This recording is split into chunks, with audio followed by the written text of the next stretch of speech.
Fala pessoal, bem-vindos ao nosso retorno do recesso, né, das nossas férias aí de início de meio do ano, onde a gente separa 2 semaninhas aí para descansar. E antes do recesso, só para você se lembrar, a gente parou aí no capítulo 5 e fechamos aí o conteúdo desse capítulo.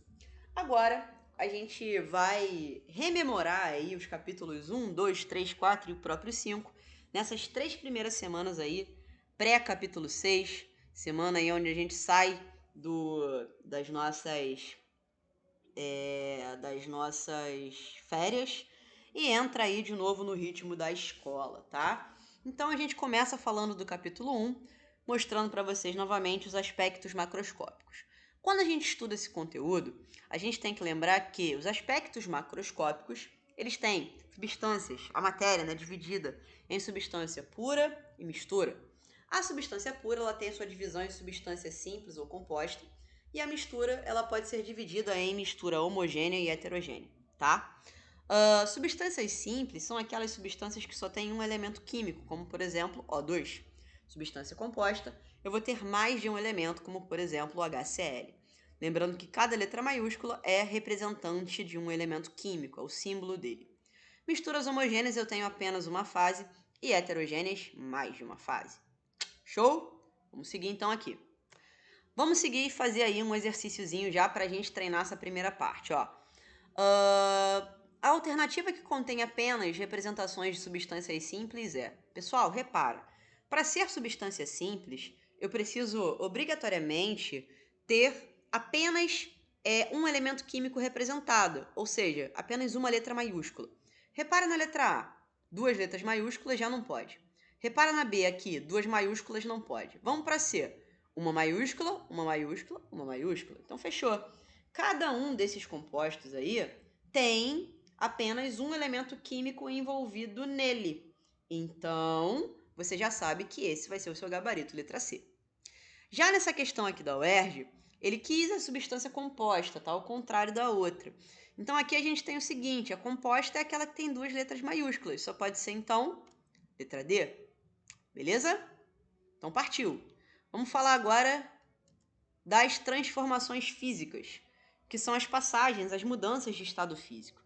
Quando eu passo do sólido para o líquido, eu tenho a fusão acontecendo. Quando eu passo do líquido para o gás, eu tenho uma ebulição.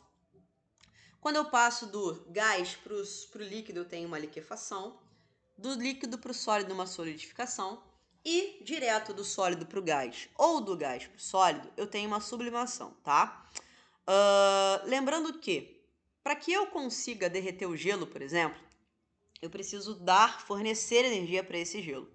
Então o processo vai ser endotérmico, tá? Daqui para cá, daqui para esse ou ainda do líquido para o gás.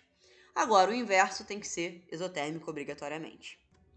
Vamos verificar um exercício aqui onde a gente trabalha bastante essa questão de ponto de fusão e ponto de ebulição. Exercício clássico que sempre aparece para vocês em questões de prova, onde a gente coloca as temperaturas, dá uma temperatura igual para todos eles e verifica qual é o estado físico para essa temperatura igual. A gente precisa lembrar, quando isso acontece, que ponto de fusão e ponto de ebulição, eles definem coisas importantes para a gente. Inclusive, antes do ponto de fusão o cara é sólido, entre fusão e ebulição é líquido e após a ebulição é gasoso, tá? Não podemos esquecer disso. Dependendo de onde o 50 estiver, se tiver no meio, aqui vai ser líquido, que está entre os dois. Se tiver antes, vai ser sólido, e se tiver depois, vai ser gasoso. Vamos colocar o 50, no primeiro está no meio, no segundo está acima, maior do que 34, né? No terceiro está no meio, meio de novo, acima e antes. Pô, fácil, né? Líquido, gás, líquido, líquido, gás, sólido. Beleza? Vamos falar um pouquinho então agora de universo microscópico. Quando eu falo de universo microscópico, deixa eu só consertar aqui, botar a cor. A gente fala de espécies que são carregadas positivas ou negativamente, tá? As positivas são os cátions, as negativas são os ânions. As positivas perdem elétron e as negativas ganham elétron. Isso serve para a gente trabalhar um pouco de semelhança atômica, onde a gente vai ter uma semelhança entre prótons, nêutrons, elétrons e massa, em comparação de 2 elementos. Então, por exemplo, se eu tenho aqui 2 elementos com o mesmo número de prótons, são isótopos.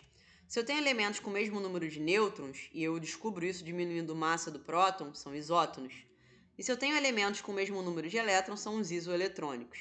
Os que têm o mesmo número de massa são os isóbaros, tá? Então isso é semelhança atômica. Vamos fazer esse exercíciozinho aqui para a gente relembrar essa parada. Ó, eu sei que o A tem massa 56 e ele é isótopo de Y e Z. E os números atômicos são 2x mais 6 e x mais 16. Assim, qual o número atômico de A? Se Y e Z têm o mesmo número atômico, tem que igualar essas duas expressõezinhas aqui de baixo até chegar num valor, 10. Com esse valor em mãos, substituo o x e acho o valor ali do número, que dá 26. E essa é a nossa resposta.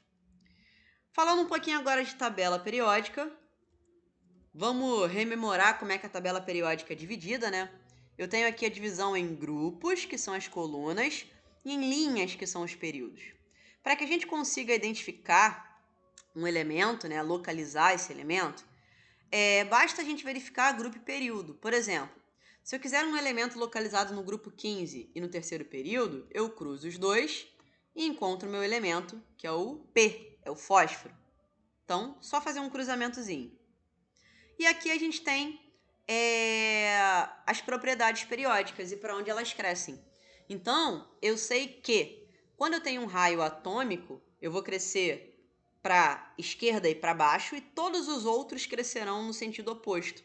O único detalhe que você não pode esquecer é esse. Quando eu tenho afinidade eletrônica e eletronegatividade, os gases nobres não entram, tá? Essa é uma recomendação importante que a gente tem para fazer, porque geralmente a eletronegatividade é perguntada para você em questões. Então, por isso é legal você saber que eles excluem os gases nobres, fechou? Então, galera, é isso. Espero que vocês tenham entendido, né, rememorado aí tudo que a gente viu, melhores momentos, né, nos capítulos 1 e 2. E a gente se vê na próxima revisão, galera. Um abração e até lá.